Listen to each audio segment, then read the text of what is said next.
Hello friends, नमस्कार friends. इस video में हम लोग जो है इन्वेस्टमेंट से रिलेटेड जो है कुछ टिप्स 6-7 टिप्स जो है डिस्कस करने जा रहे हैं कि शेयर्स जो हम खरीदते हैं, स्टॉक खरीदते हैं, तो स्टॉक खरीदने से पहले क्या क्या चीज़ें चेक करनी चाहिए हमको, ताकि हम उस स्टॉक के अंदर स्टक ना हो, फंसे ना, और हमारा बहुत ज़्यादा समय उसमें वेस्ट ना हो।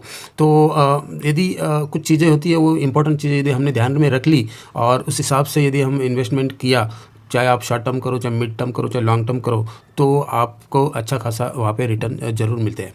तो 1-2 चीज़ें मैं आपको बताना चाहता हूँ। पहला तो फ्रेंड्स है बिज़नेस। कंपनी का बिज़नेस मॉडल आपको देखना होगा, क्योंकि आने वाले 5-10 साल तक ये बिज़नेस कंटिन्यू चलेगा कि नहीं, इसके जो प्रोडक्ट है उसकी डिमांड रहेगी कि नहीं, और आगे चल के इसमें ग्रोथ होगा कि नहीं इस बिज़नेस में। ये सब चीज़ें बहुत इंपॉर्टेंट चीज़ होती है बिज़नेस का।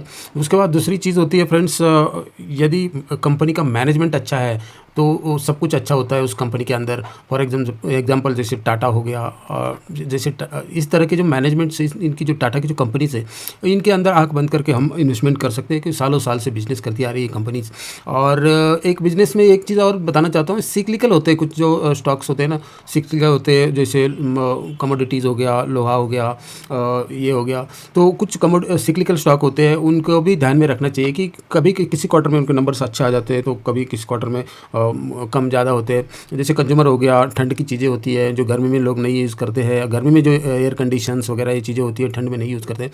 तो ऐसे स्टॉक्स में क्वार्टरली जो है अप्स एंड डाउन होता रहता है, तो ऐसे स्टॉक पे भी ध्यान रखना चाहिए, उनको जो है ईयर ऑन ईयर बेसिस पे ये चीज़ करना चाहिए। तो चलिए कुछ टेक्निकल चीज़ें हैं 6-7, वो हम डिस्कशन कर लेते हैं। पहली चीज़ है फ्रेंड्स, आप किसी भी स्टॉक में जाते हो तो आपका टाइम हॉरिजन होना चाहिए। आपको 1 साल के रखना है, 2 साल रखना है, 5 साल रखना है, या 10 साल रखना है, वो भी है।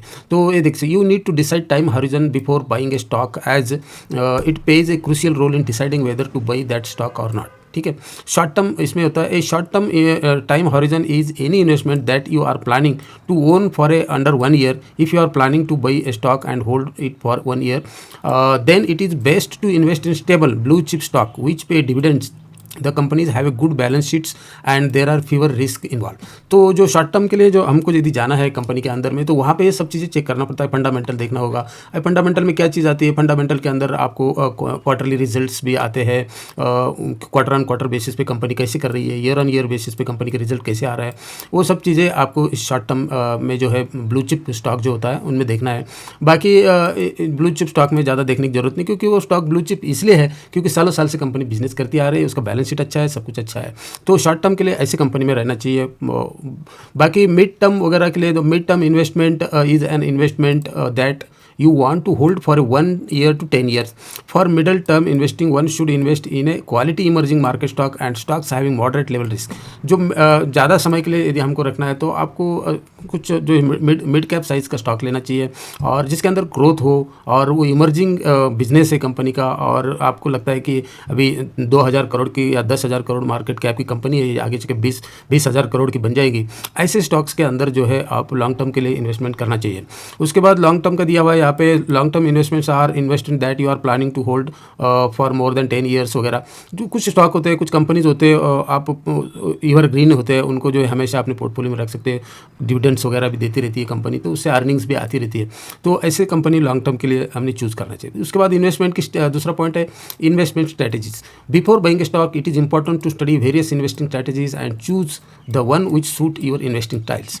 तो क्या है वैल्यू इन्वेस्टिंग? वैल्यू इन्वेस्टिंग का मतलब ये होता है friends, value investing is the type of investing in the stock that are undervalued compared to their peers in hopes of generating gains. This is the strategy that is used by Warren Buffett to make huge profit.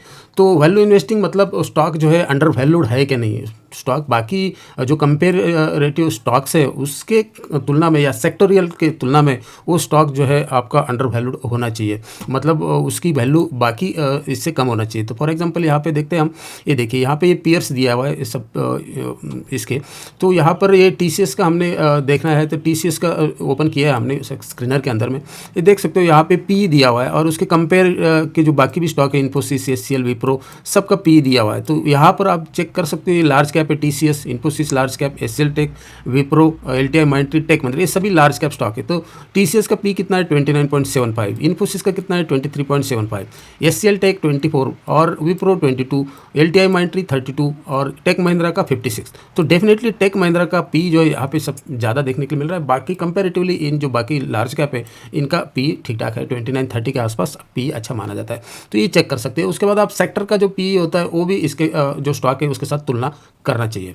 तो ये हो गया value investing के बारे में हमने।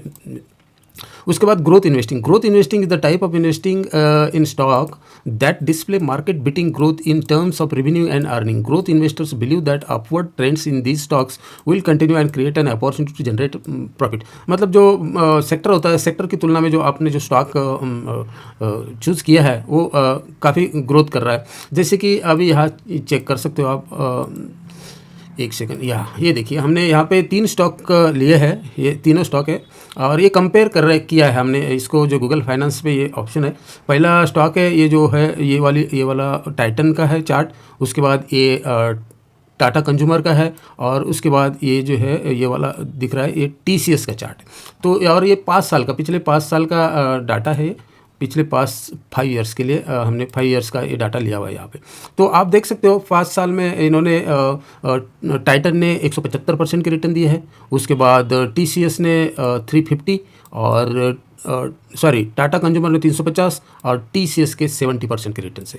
तो यहाँ पे भी आप कंपेयर करके देख सकते हो ग्रोथ कंपनीज की किस टाइप की है।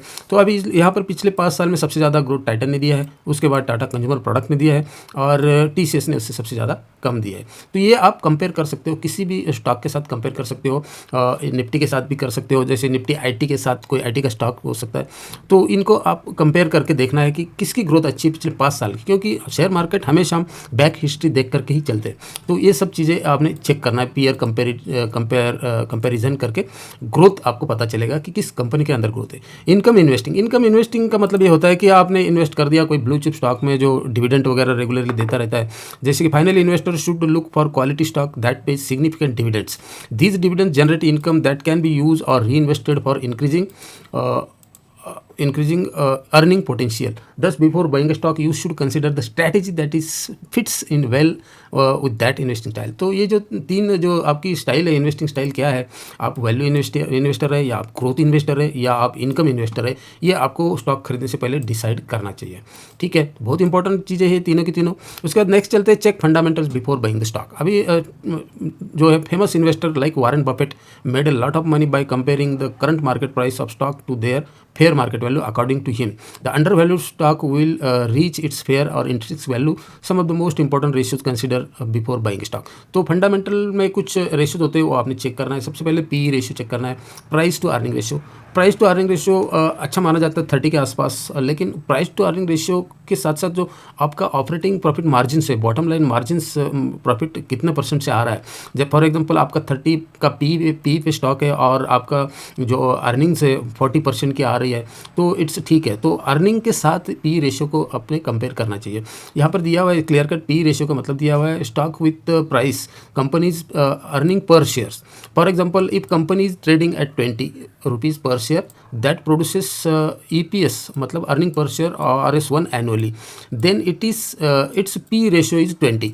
तो 1 रुपया अर्निंग पर शेयर आ रहा है, EPS 1 रुपया है कंपनी का और प्राइस 20 है।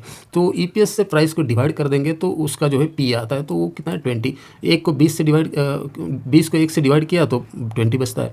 तो इस तरह से जो है PE रेशियो को आपने ये करना है। फॉर एग्जांपल आपका 100 रुपीज़ का प्राइस चल रहा है शेयर का और EPS 5 का है, तो यहाँ पे भी आप 5 दूनी 10 तो आपका 20 का PE आएगा।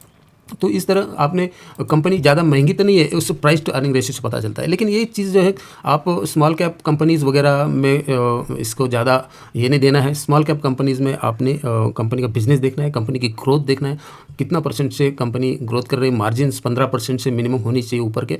उसके बाद डेब्ट टू इक्विटी आता है। डेब्ट टू इक्विटीज में जो है ratio helps in determining how much the company is in डेब्ट। हाई लेवल ऑफ डेब्ट are bad as it signal bankruptcy. तो जितना ज़्यादा कंपनी के ऊपर डेब्ट होगा उतना ज़्यादा कंपनी को उसको पेमेंट करना पड़ेगा, टैक्स देना पड़ेगा और इंटरेस्ट देना पड़ेगा उसका मतलब, तो कंपनी का जो अर्निंग्स है वहाँ पे कम पड़ जाता है और कंपनी का जो मार्जिन है उसमें भी उसका इफेक्ट पड़ता है। तो जितनी डेप्ट फ्री कंपनी है तो और बेटर है। तो स्टॉक खरीदने से पहले कंपनी का ऊपर डेप्ट कितना है वो भी बहुत ज़रूरी है चेक करना। उसके बाद price to book value. Price to book value का मतलब ये होता है फ्रेंड्स, तो आपका जो शेयर्स चल रहा है अभी और उसके बाद जो है उसको divided by number of outstanding, ये the price to book ratio compare the stock price to the net value of assets that are own by the company and then divided by the number of outstanding shares. तो price to book ratio आपको निकल जाएगा। इससे भी आपको company stock का valuation कितना महंगा है सस्ता है ये पता चलता है। ठीक है, उसके बाद नेक्स्ट देखना है आपने shareholders pattern. Shareholders pattern में investor should check the shareholder pattern before buying stock. तो अभी यहाँ पे मैं आपको एक चीज़ बताता हूँ, इसमें आपने 3 चीज़ें चेक करना है। एक तो प्रमोटर्स की होल्डिंग कितनी है, उसके बाद एफआईज की होल्डिंग, उसके बाद डीआईज की होल्डिंग। ये तीनों चीज़ हम चेक करते हैं। तो प्रमोटर की होल्डिंग जितनी ज़्यादा से ज़्यादा है, मैक्सिमम होल्डिंग प्रमोटर के पास है, तो ये की पर्सन्स होता है। प्रमोटर्स कंपनी का ड्राइविंग सीट पर बैठा रहता है। तो प्रमोटर के पास जितनी ज़्यादा होल्डिंग्स रहेगी, 50% से ऊपर की होल्डिंग अच्छी मानी जाती है रहेगी, तो सबसे पहले कंपनी में कुछ हो गया तो प्रमोटर का लॉस होगा। इसलिए प्रमोटर्स अपनी कंपनी के प्रति बहुत ही सचेत रहते हैं और वो कंपनी का बिजनेस अच्छा से चलाते हैं। उसके बाद एफआईज जो है फॉरेन इंस्टीट्यूशनल इन्वेस्टर जो होते हैं वो भी जो है सब चीज़ देख के, मैनेजमेंट देख के, कंपनी का बिजनेस देख के, सब ओवरऑल उनके पास एक्सपर्ट टीम होती है, वो देख के इसमें इन्वेस्टमेंट करते हैं। तो एफआईज भी ज़्यादा से ज़्यादा होना चाहिए। उसके बाद डीआईज भी उस कंपनी के अंदर ज़्यादा से ज़्यादा होना चाहिए। पब्लिक होल्डिंग जो है मिनिमल होना चाहिए। इन तीनों में सबसे ज़्यादा इंपॉर्टेंट ये जो होती है ये होल्डिंग देखना है। कभी कभी क्या होता है प्रमोटर्स वगैरह माल बेचते रहते हैं और पब्लिक वहाँ खरीदती रहती है, तो वो भी एक सिनेरियो रहता है, वो आपने अच्छा से चेक करना चाहिए। यहाँ देख सकते हो अभी ये इन्वेस्टर का चार्ट पैटर्न है। प्रमोटर्स देख सकते हो यहाँ पे कितना है, 72.41 पिछले क्वार्टर में थे, 71.77 इस क्वार्टर में। तो यहाँ पे थोड़ा सा आपके दिमाग में तुरंत आना चाहिए, प्रमोटर्स ने यहाँ पे माल थोड़ा सा हल्का किया। खरीदा किसने है भाई, खरीदा है एफआईज ने 12.46, 12.70। तो मतलब अच्छी चीज़ है, प्रमोटर्स ने बेचा, एक ख़राब चीज़ तो है, लेकिन खरीदा किसने, तो एफआईज ने, इंस्टीट्यूशंस ने खरीदा है। एक पॉजिटिव चीज़ हो जाती है। उसके बाद डीआईज देख सकते हो 10.03 और 10.61। तो यहाँ पर डीआईज ने भी खरीदा है। तो प्रमोटर ने बेचा कोई बात नहीं, क्योंकि खरीदा इंस्टीट्यूशन ने है, पब्लिक ने नहीं खरीदा। पब्लिक ने तो बल्कि और पब्लिक पास कम हो गया, देखो 5.03 से 4.86। पब्लिक तो जो स्टॉक ऐसे ऐसे ऊपर जा रहा है वो स्टॉक में घुसते हैं ज़्यादातर।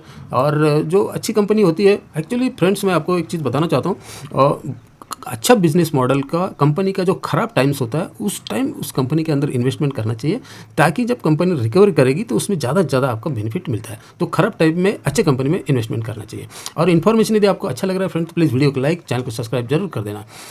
और नेक्स्ट बात करते हैं फ्रेंड्स डिविडेंड हिस्ट्री। आप यदि कोई स्टॉक डिविडेंड पर्पस से ले रहे हो तो उस कंपनी का डिविडेंड, पिछले साल का डिविडेंड हिस्ट्री देखना है, कितनी बार डिविडेंड दिया है। जैसे कि आईटीसी है, आईटीसी हर साल 2 बार 3 बार डिविडेंड देता रहता है। वेदांता है, ये भी डिविडेंड देता रहता है। तो आप यदि डिविडेंड पर्पस से कोई स्टॉक ले रहे हैं तो उसका हिस्ट्री देखना चाहिए कि कितना % डिविडेंड दिया है इसने पिछले साल। अभी 2 स्टॉक का मैं आपको एग्जाम्पल बता ही दिया, आप जाके चेकआउट कर सकते हैं उनको। लेकिन डिविडेंड के लिए स्टॉक खरीदा नहीं है, वो बहुत ज़्यादा बल्क जिसके पास मनी होता है वो अपना पैसा पार्क कर देते हैं, वो 5 साल में स्टॉक भी डबल हो जाता है और डिविडेंड भी आता रहता है। उसके बाद वोलेटिलिटी ये बहुत इंपॉर्टेंट पॉइंट है friends. Stock with high level of volatility will rise quickly on bullish days and fall like a brick on bearish days. जब स्टॉक भागता है तो बहुत तेज़ी से भागता है, सर्किट ऊपर की तरफ लगता है, और जब नीचे आता है तो वो भी लिफ्ट से नीचे आता है स्टॉक। तो ये जो वोलेटिलिटी होती है वो ज़्यादातर छोटे स्टॉक के अंदर बहुत ज़्यादा होती है। If you invest low volatility stock that move slowly and recent up trend begins to reverse. तो जो स्लो मूव करने वाला स्टॉक है, for example blue chip stock जो होते हैं वो धीरे धीरे ऊपर की तरफ जाते हैं, 1% 2% इस तरह धीरे धीरे जाते हैं, और इनके अंदर रिवर्सल भी इतना शार्प नहीं आता है। रिवर्सल भी यदि क्वार्टर के नंबर थोड़ा सा वीक आया तो स्टॉक के अंदर 2-3% गिरावट हो जाएगी, 2-4 दिन कंसोलिडेट करेगा, फिर स्टॉक ऊपर की तरफ चलना शुरू कर देता। तो ये चीज़ होती है। आपको लो वोलेटिलिटी स्टॉक चाहिए, इन्वेस्टमेंट चाहिए, तो आपको ब्लू चिप जैसी कंपनीज में जाना चाहिए। तो ताकि इसमें क्या होता है, जो लो वोलेटिलिटी स्टॉक होता है फ्रेंड्स वो इसलिए अच्छा होता है क्योंकि आपको उसमें से निकलने का मौका मिलता है और आपका पैसा बच जाता है, आपका प्रॉफिट बच जाता है। और लो वोलेटिलिटी, ज़्यादा हाई वोलेटिलिटी स्टॉक होगा तो वो बहुत तेज़ भागेगा और उस तेज़ी के साथ नीचे भी आएगा, तो आपको बेचने का मौका नहीं मिलता, तो आपका जो बना हुआ प्रॉफिट है वो भी आपके हाथ से निकल जाता है। तो ये चीज़ हमेशा नोट करके रखना फ्रेंड्स। तो ये 6-7 पॉइंट थे फ्रेंड्स, इसको कोई भी शेयर खरीदने से पहले यदि आप देखेंगे तो डेफिनेटली आपका फ़ायदा होगा।